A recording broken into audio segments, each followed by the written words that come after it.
Welcome to your lecture on infancy and childhood. I'm going to try to go through this information rather quickly as this is a very long lesson. If you end up with any questions, please email me or let me know in class so I can give you more information or try to resolve any of the conflicts that you're having. The first thing we talk about is the developing brain. To understand any future behaviors, you have to understand how the brain first makes its connections. Neurons will be overproduced in utero, peaking at about 28 billion at 7 months. Then at birth, they're pruned down to about 23 billion. The entire reason for this is that your brain doesn't know exactly what connections are going to be needed. And so it waits until it starts to get stimulus and physical experience to know which connections are important for it to maintain. If we look at how these connections grow, the idea here isn't that you're growing more neurons, but that the neurons you have greater branching. They start to develop more dendrites, the axons get more terminal buttons, and therefore there's greater connectivity amongst the existing neurons. At birth, low connectivity. At 15 months, you see that it's gone from a very simplistic kind of like roadway system to a major interstate kind of highway system in the mind. The developing brain follows genetic guidelines. It matures. When we talk about maturation, we're talking about a biological growth process that is orderly and relatively uninfluenced by experience. You wouldn't practice for puberty, you would just mature into those changes in life. With the brain, it will allow us to do certain things that we mature into, like first sit up, then stand, and then walk. You can't really practice for those things until the brain is ready to take them on. We develop in two different directions. Infants will develop first near their head before they start to develop to their extremities. So we'll say it's a cephalocaudal trend, head to foot direction in motor development. They'll raise their head, they'll sit upright, they'll do all of that before they stand, they'll do all that before they stand walking, alternating feet. The other one is proximal distal. So think proximal, closest to your center line, and distal as distant. We also tend to mature closest to our body first and then further out to our extremities. Again, think big arm movements before you can pick something up with your fingertips. We are born with immature brains, and we know that our brains will not fully develop until right around our late 20s, almost our 30s. When we talk about an infant brain, this is going to be a brain that is trying to make neural networks, trying to make connections. Our lack of early connections usually explain why we don't have memories that really predate our third birthday. When we look at infants, we look at how their brains develop and change, and studies are pointing to that somewhere around the age of 5, information starts to get organized differently, and so information prior to the age of 5 equally is hard to access. So early childhood memories usually are of a image or an emotion, but not really deep kind of story-based memories like you would have later in life. The study by Rovey and Collier studies infant memories. They wanted to see how long an infant's or newborn's memory would persist. They took babies only 3 months old and gave them a mobile, tied their foot to it, and the mobile was done in black and white with face patterns, things that they knew the baby would look at. When the baby would kick, the mobile would move around, and the baby found this enjoyable.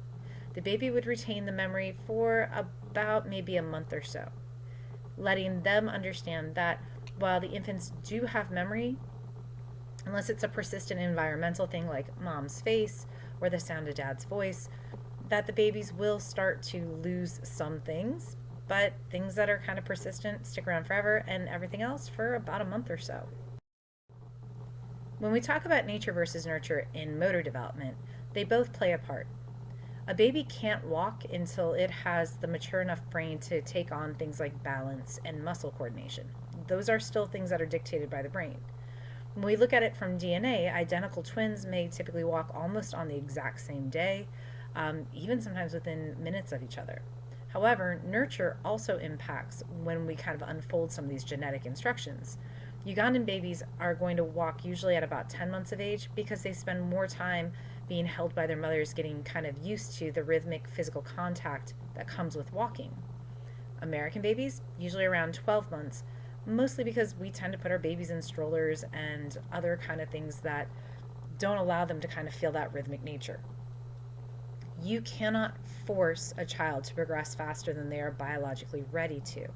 So while you may walk around and help your child hold onto your finger and walk, that won't cause them to walk faster. You can't take a 4-month-old infant and get them to walk. You can't have that behavior mature until the brain is mature enough to take on the behavior. Development norms indicate typical averages at which behaviors should be displayed. We talk about these as benchmarks, and variation is totally normal, as you'll see in the next slide. The red line indicates about 50% of children at this time will acquire these behaviors. And you'll notice that with certain behaviors, there's really large ranges, like walking up steps and building a tower 2 cubes, or other ranges like rolling over and sitting with support seem to be a little bit smaller. The idea being is that these are ranges. Kids will develop and mature at slightly different times, even within the same family. As long as they're not going way beyond this kind of normal range, you shouldn't worry. Kids are not going to be carbon copies of each other. If they do start to exceed it, hopefully you are seeing a doctor and they can tell you what those kind of extremes may mean. We're now going to talk about cognitive development.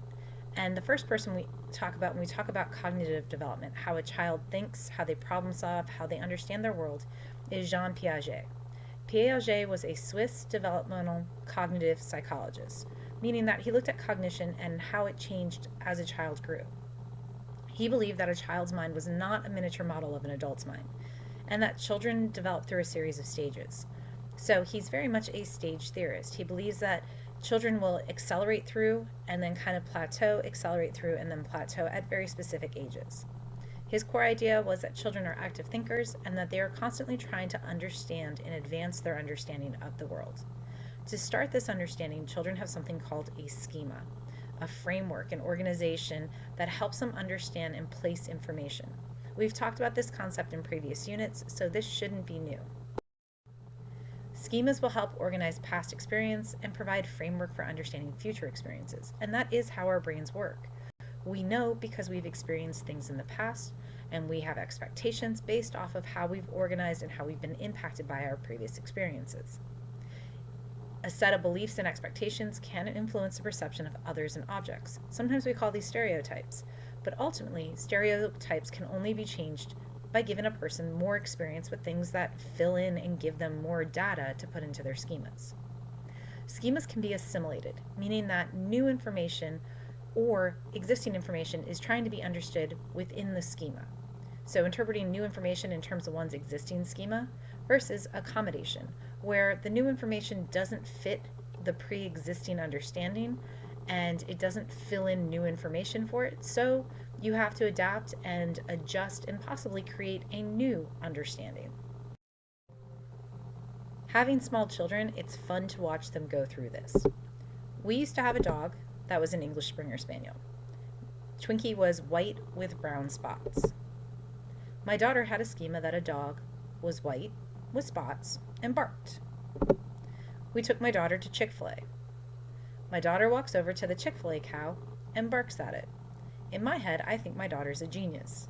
My husband didn't see it the same way. He saw our very small daughter barking at a cow. Like all good parents, we explained to her that she needed to change and adjust. She needed to make a new schema. So we talked about cows. Cows go moo. Cows come in lots of different colors. They produce milk. They live on farms. And like all little kids, this wasn't a one-time conversation. This was when we were driving through the countryside, or we went past a farm, or we read a book. Eventually, my daughter decided that cows and dogs were different, and she accommodated a new schema for cow. Over time, she got exposure to other dogs.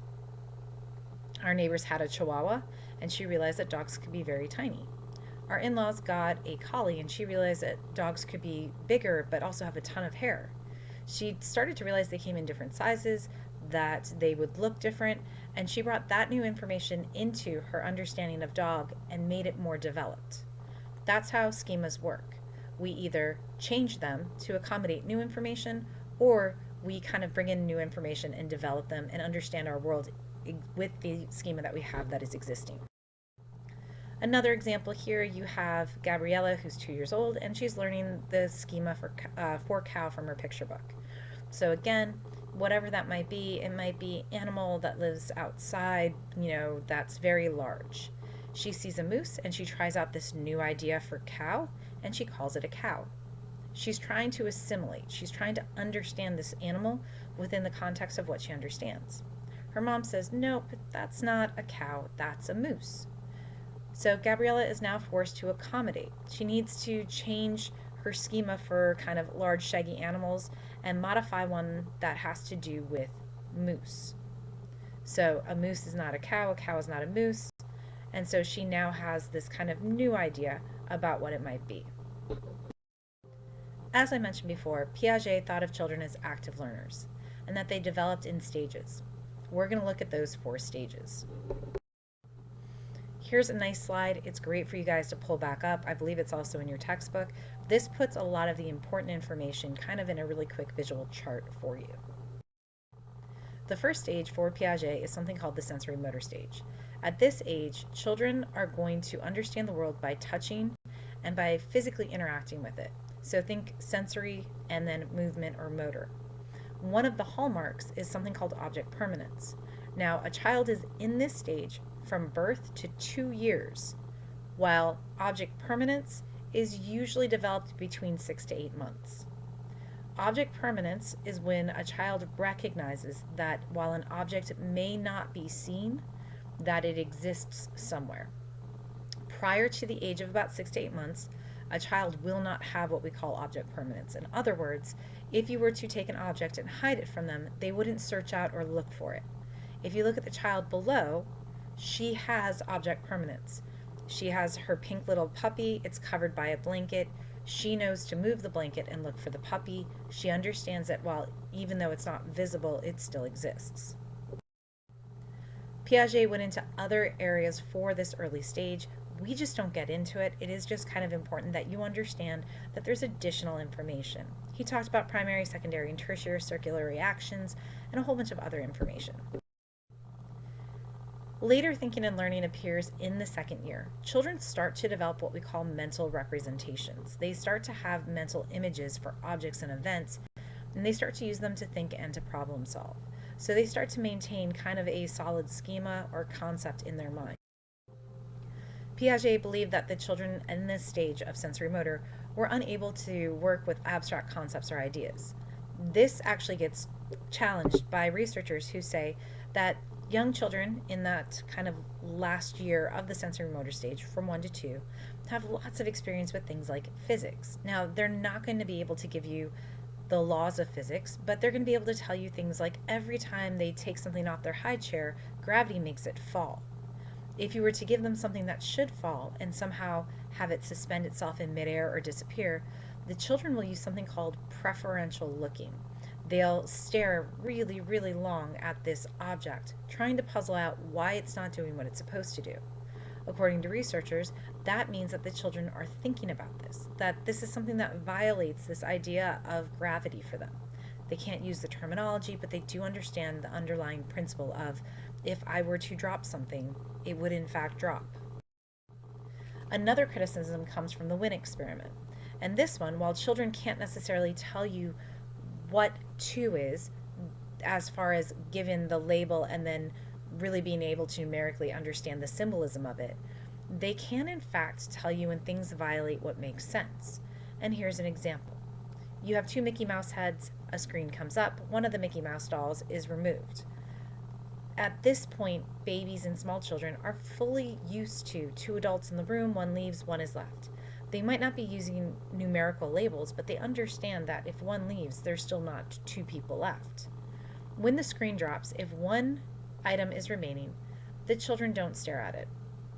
If the screen drops and 2 items are there, the infant or the small child will stare at it for a very long time, trying to figure out how in the world, if there were 2 and 1 left, how there were 2 still there. Again, they would never be able to articulate this or work out the math problem, but they understand that something is wrong, and they understand that something is not the way it's supposed to be. Pre-operational stage of his 4 stages seems to be the one that has kind of the most going on, and this is going to be anywhere from 2 years to about 6 to 7.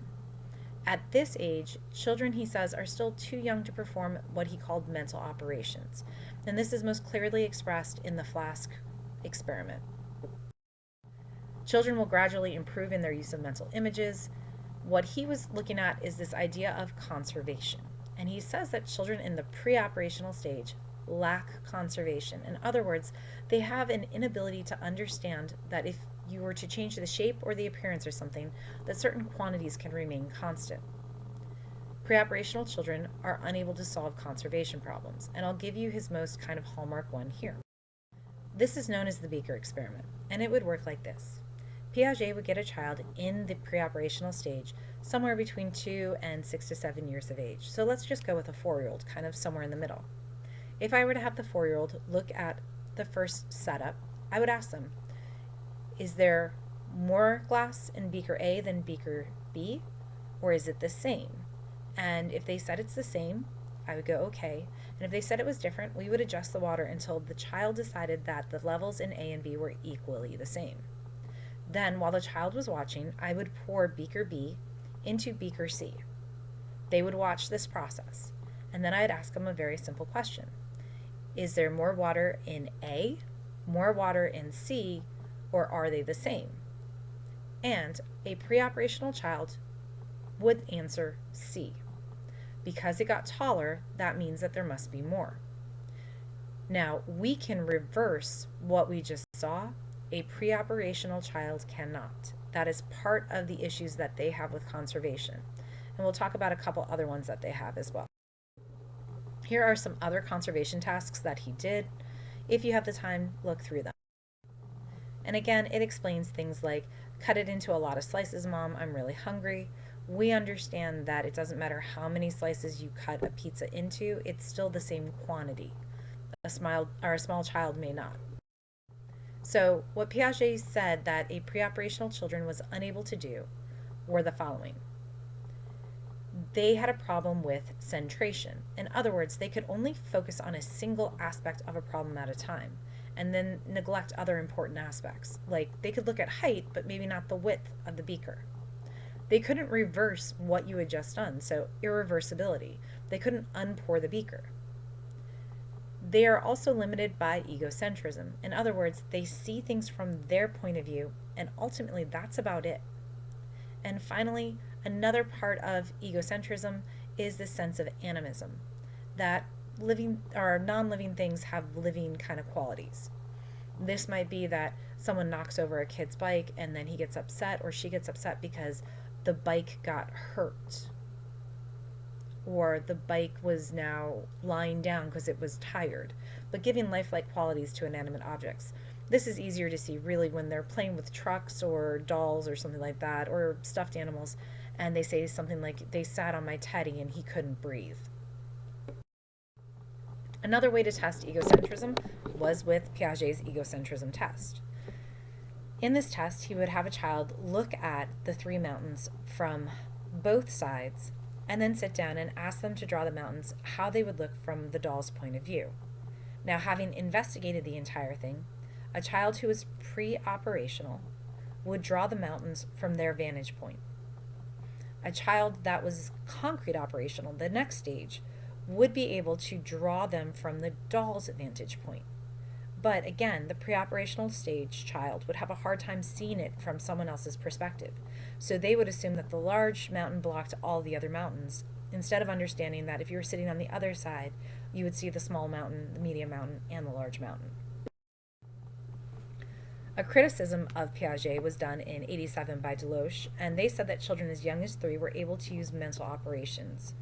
In other words, when shown a model or a diorama of a room and hiding a toy behind a couch, a 3-year-old child could go into the exact same kind of room and they would look for the doll behind the same couch. But a 2.5-year-old would not. Now, this doesn't encapsulate everything that Piaget said from that stage. It is just that children can use some mental operations. When we talk about theory of mind, this is something that has to do with egocentrism. When a child is egocentric, they don't have the ability to see something from another person's mindset. This is also a hallmark in autism. To test for theory of mind, you might use something like the scenario off to the right side. You have Sally and Anne. Sally puts her ball in the red cupboard. When Sally goes away, Anne moves the ball to the blue cupboard. We then ask the person, where would Sally look for her ball? If the child has theory of mind, they would say, well, Sally realizes that she put her ball in the red cupboard but doesn't know it was moved, so Sally would look in the red cupboard.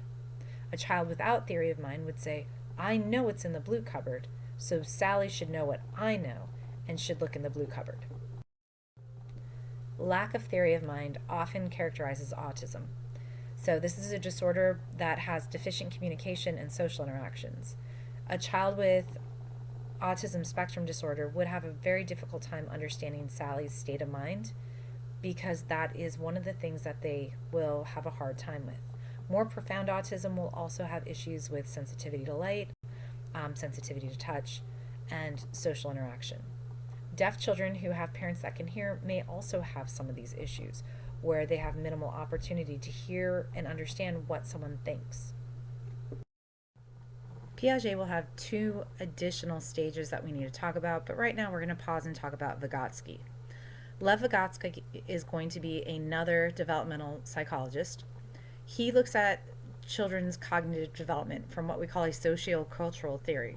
In other words, how the people around them help a child learn to think. He said by about age 7, children are capable of verbal thinking and using it to work out solutions or problems. That really the hallmark of a child's cognitive development is their ability to rely on their inner speech. In other words, kind of the voice that's in your head, to kind of think things through. He also said that children need to be in what he called a zone of proximal development in order to achieve greater and greater learning. What that is that there is going to be an area where a child cannot take on a behavior, an area where a child has mastered a behavior, and then there's this gap between the two where a child is ready to take on learning something, but will do better if there is a coach or a guided, peer or somebody more skilled to help them along. A way of looking at it is kind of thinking of it as a target. The child can read on their own, or the child can't read at all. But if I'm trying to get a child to learn to read, I have to wait until they're ready to start taking on that behavior, and then I can maybe help them sound out sounds, and then bring words together, and then understand words into a sentence. And then eventually the child will be able to do some of these behaviors independently, and then build on that, and then do the entire behavior. Another concept that comes from Vygotsky is this one called scaffolding. And the idea being is that for every child, they'll need certain kind of supports as they learn behaviors. And as they're going through this zone of proximal development, I can help my child first with maybe letter sounds. And once they've mastered that, then I can help them with maybe sounding out words together. And then once they've mastered that, I can help them with reading a full sentence. But I would never start right out a full sentence. I would maybe kind of level up as I go. But again, a child would travel or learn to read better, travel through this zone better with the help of a teacher or a coach or a more experienced peer. Piaget and Vygotsky are both correct in different aspects of how they approach cognitive development. Piaget says cognitive development is primarily child's exploration, where Vygotsky says it's interactions with parents and teachers. Truthfully, it's a little bit of both. Kids actively explore their world, but they also get introduced to things from parents and teachers, and they can help them learn. Cognitive development is universal according to Piaget, and it's going to be the same no matter what culture you're in. However, Vygotsky says that culture actually exerts a lot of kind of influence over how your development unfolds. Vygotsky was from the USSR, Soviet Russia, and so he has a very different cultural understanding than Piaget. Piaget says that language is just another aspect of cognitive development, where Vygotsky says language and that ability to kind of hear yourself think, well, that's crucial and central to cognitive development, having dialogue and the ability to talk. After the pre-operational stage, Piaget says we go into the concrete operational stage. During this stage, children learn things like reversibility. So if you remember, in pre-operational we said that they couldn't reverse ideas, but now they can reverse them. Before we said that they could only focus on a single feature, and now they have decentration. They can focus on multiple aspects. And they're not nearly as egocentric. Concrete operational stage is roughly from 7 to about 11 or 12 years of age, according to Piaget. Concrete operational children, according to this theory, still have limited use of abstract concepts. So they need things that are kind of very clearly drawn out for them. So if I were trying to teach a group of kids to move to space in a sport, well, a concrete operational child might sit there and go, I have no idea why we're talking about outer space. Until the coach says something like, when I say move to space, I want you to imagine to go to the area on the field where you have the most space around you. And eventually they'll take that very kind of abstract concept and understand it. But first, they'll only be able to really understand it within the framework of whatever move to space had originally meant to them. The final stage is what we call formal operational. And Piaget says that this occurs around age 12. So 12 on up, which would be what you guys are in, is your formal operational stage. We go from concrete thinking to being able to very quickly think abstractly and understand metaphors and understand relations. And according to Piaget, this was what we will work on for the duration of our lives. If we were looking at something for adolescence and this idea of formal operational thought, well, adolescents, when it comes to abstract ideas, can understand things like algebraic equations. They can be more idealistic and think of a perfect world. They can also do things like set up a hypothesis and have hypothetical deductive reasoning and see more logical sequential thought. All of these would be part of that formal operational thought. The concrete operational child could get some elements of this, but would struggle and would probably not be able to do it independently. A critique of the formal operational stage is that some of these behaviors can begin at 7 years of age. An example would be what you see below. This would be an example of kind of logical sequential thought. If John is in school, Mary is in school. John is in school, what can you say about Mary? A lot of kids at the age of 7 or 8 will do these kind of problems and be able to put people into places and understand if this means that, then this must mean this, which Piaget would have assumed should happen later for children. Piaget's theory has been massively influential. It validates a number of ideas regarding growth and development in culture. However, there are a couple of modifications that today's researchers believe. One, instead of it being a stage, development is more of a continuous process. Children can express their mental abilities a little bit earlier than what maybe Piaget had thought, and formal logic is just a smaller part of cognition. So when we talk about formal operational or this kind of formal logic, there's a whole lot more to it than just what Piaget focused on. From this point forward, we're no longer talking about Piaget, but we will talk about Mary Ainsworth, Harry Harlow, and a couple of the other things that happen with attachment that we should see in the developing child. First off, children develop stranger anxiety right around 8 months of age. This is also going around the time where a child starts to develop object permanence. The child has a schema for familiar faces, it'll have a hard time assimilating a new face, and if mom or dad were to walk away, the child would know that they still existed and would then search for them. Another part of cognitive development that is really interesting is self-awareness. When are you aware of yourself as a unique individual? This is tested in children with something called the Rouge test.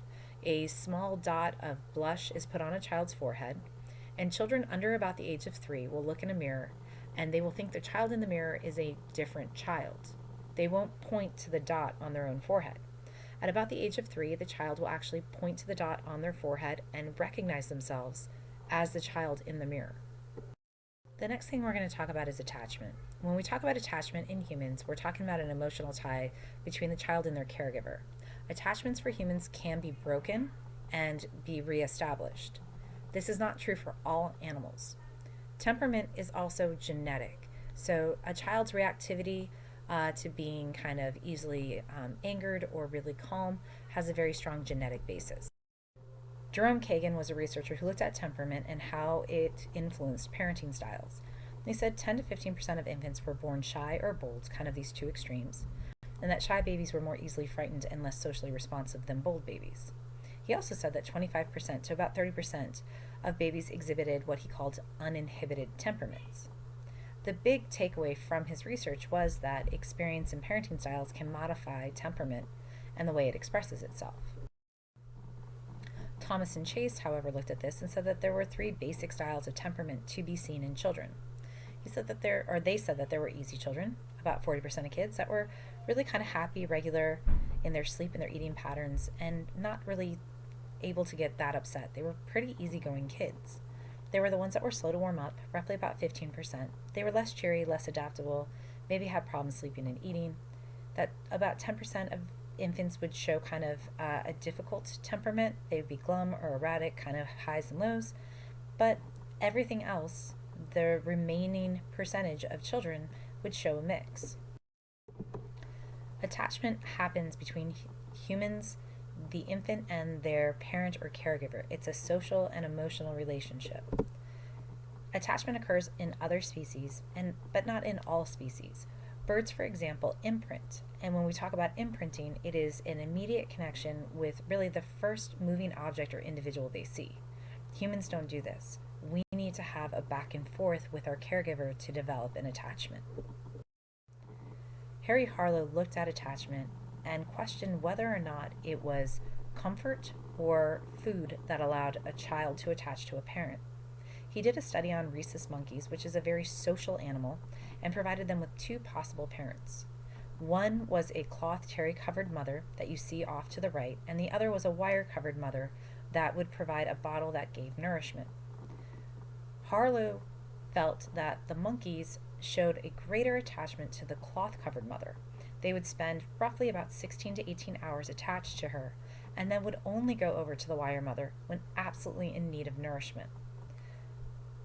Other qualities like rocking, warmth, those things made the cloth mother even more appealing. Harlow felt that it was bodily contact that children craved, not necessarily nourishment. Monkeys that were raised in total isolation without the comforting artificial mother had lifelong scars. They cowered in fear or lashed out at other monkeys. They were unable to understand normal socialization. Upon becoming sexually mature, they were incapable of mating. They had never really understood mating rituals or any of the behaviors. And if they were artificially impregnated, the females were really negligent and abusive to their offspring. Parenting is another behavior that, especially in humans, we learn from watching others. What was reflected in the monkey experiment was that those monkeys were significantly damaged by not having proper connection to their own kind. Human infants become attached to parents who provide a safe place, a secure place to explore their world. Like body contact, familiarity is another factor that causes attachment, so we do become attached to the things that we see most often. In some animals, like I told you before, imprinting is the cause of their attachment, but humans don't imprint, which is why we can be adopted, why we can have separations. We will find babies that are adopted will have a sense of loss when removed from the primary caregiver and adopted out. But if that adoptive parent is loving and attentive, then that child will become very, what we'll call, securely attached to that parent. Another famous research study done in attachment was with Konrad Lorenz, who looked at imprinting with Canada geese. In this, he found that these geese imprinted very quickly to a pair of black boots that he wore, and it was a bunch of goslings that their mother had been hit by a truck. They imprinted on him, and because of that, he had to really build a flying contraption to teach them to migrate, since they wouldn't attach to any other animal of their own species. When we get into the strange situation studies, we're now talking about Mary Ainsworth. And it's sometimes called the Bowlby and Ainsworth studies because it was originally conducted by Bowlby and then more notably done by Mary Ainsworth. The heart of the experiment was what would happen if you put a child in a strange situation. In other words, a situation where they may be left alone or are not near their mother. And what they found was that 60% of children put into a situation that was uncomfortable for them expressed what they called secure attachment. If the parent was there, they would happily explore within the presence of the parent, but when the parent left, they would show signs of distress, showing that that parent was kind of their safety net, that was something that they used to allow them to carefully and comfortably explore their environments. 30% of children, however, would show what they called insecure attachment, and either be overly clingy or very neglectful to the parent, and were less likely to explore the environment. And often this insecure attachment usually came back to there was some kind of strained or different relationship between parent and child. In Ainsworth's strange situation studies, the secure attachment was marked by tolerating brief separations from the mother and then obvious happiness when the mother returned. There was also what they called anxious and insecure attachments, and underneath those they kind of subdivided. There was avoidant, and the infant would avoid or ignore the mother. There was ambivalent. The infant was upset when the mother would leave, but would then be angry and rejecting, kind of like almost how dare you leave me when she approached afterwards. Or the child could be disorganized and the behaviors were inconsistent, and often they would say disturbed and disturbing. What we know is the type of attachment that the child often had with the caregiver is going to be later reflected in a lot of our adult romantic and emotional attachments. Patterns of attachment will vary in different parts of the world, so these are primarily American attachments. The way that you read this chart to help you understand those different scenarios is the attachment figure sufficiently near? Yes. Are they attentive? Yes. Responsive? Yes. And approving? Yes. Then the child will feel security, love, and confidence, and they will be defined as a securely attached child. However, if the answer is no, well, it depends. If the child shows defensiveness, the child may maintain proximity while avoiding any close contact. And so again, when you're looking at avoidant, you can understand that maybe the child has a sense that this parent never really ever does respond, and so they always need to be on a kind of a defensive mode. Or the child could experience fear and anxiety. This might mean that the parent is inconsistent in their responses, and so the child has to constantly check back and reestablish contact and is never really sure if the parent is going to return. Throughout the world, though, secure attachment, this idea of an attentive caregiver, is really the backbone of a good child-parent relationship and also good child development. Insecure attachment, like what we saw in the Harlow studies, and also when children have this kind of haphazard relationship with parents very early on, can cause anxiety. And with these little infant monkeys, even when their terry cloth mother was removed, the infant would show just kind of the saddest response. We also see attachment differences between mothers and fathers, but here's the thing. A lot of the studies look at mothers, but ultimately it is a attachment to a responsive caregiver, and it doesn't have to always be mom. In many cultures where fathers have similar responsibilities to raising children, secure attachment develops between child and father as well. So it's not a maternal thing, it is a parenting thing. At about 13 months of age, children will also have separation anxiety, and this is horrible because it doesn't matter if your child is consistently cared for at home or consistently cared for in a daycare.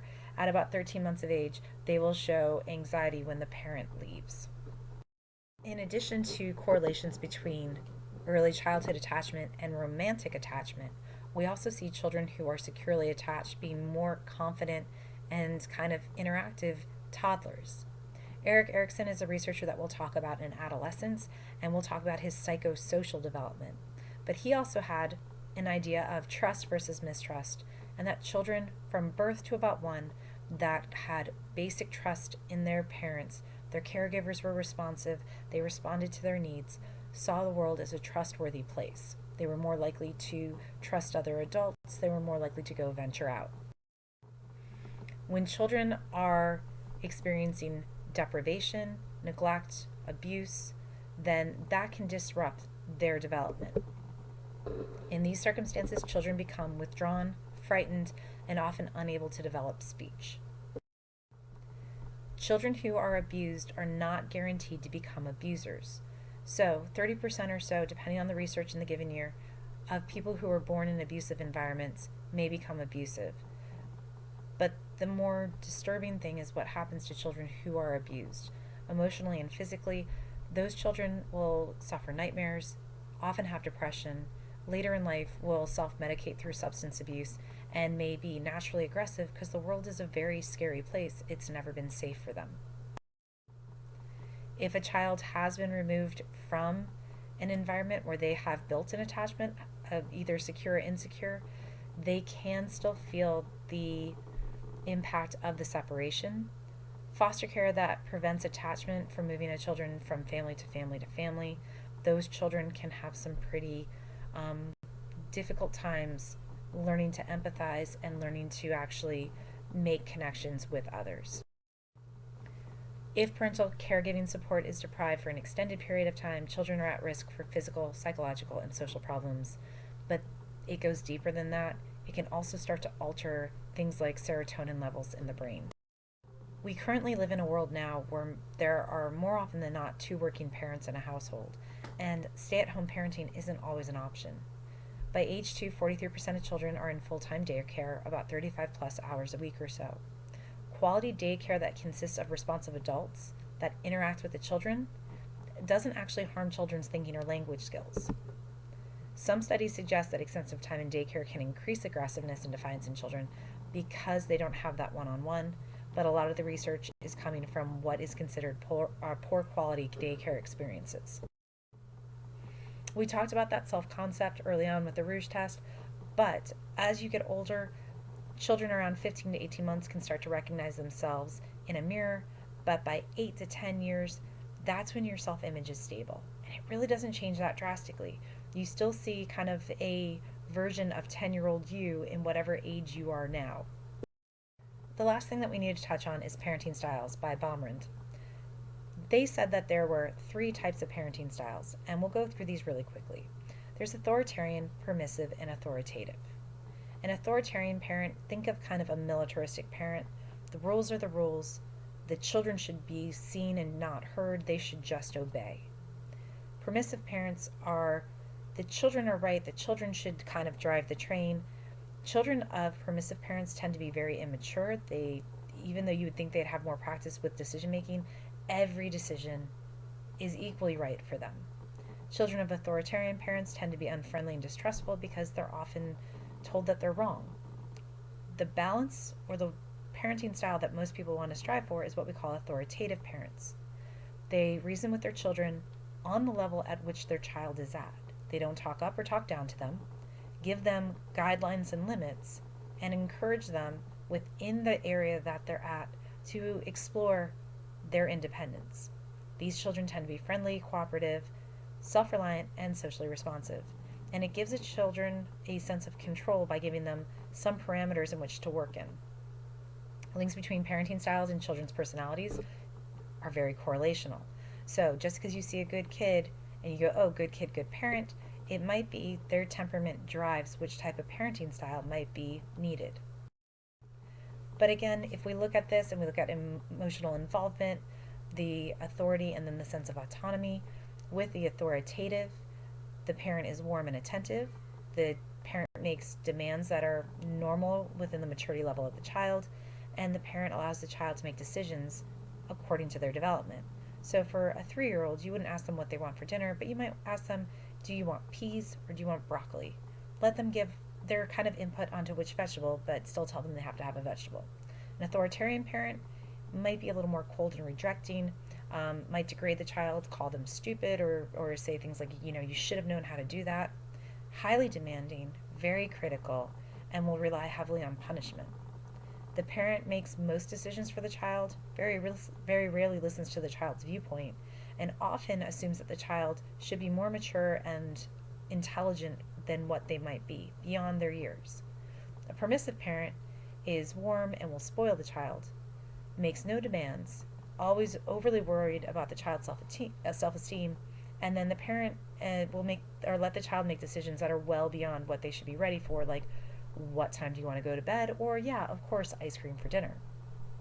This parent, in that misplaced sense of child self-esteem, will often make excuses for the child and really assume that the child, while making all the decisions, is never at fault for bad decisions. An uninvolved parent is not one of the styles that we talk about, but obviously with this one, the parent isn't involved. There's really no demands or expectations in the child, and the parent really doesn't care. There are alternative reasons and explanations for why a child's behavior may not match up with a parenting style, or a parenting style may adjust for a child's behavior. One, children's traits may influence parenting styles. You may have a child who is very rebellious and may need more of an authoritarian parenting style. Parental warmth and control vary from child to child. So when someone says, my brother had it easier or my sister got treated differently, they are a different person and they may have demanded different constraints.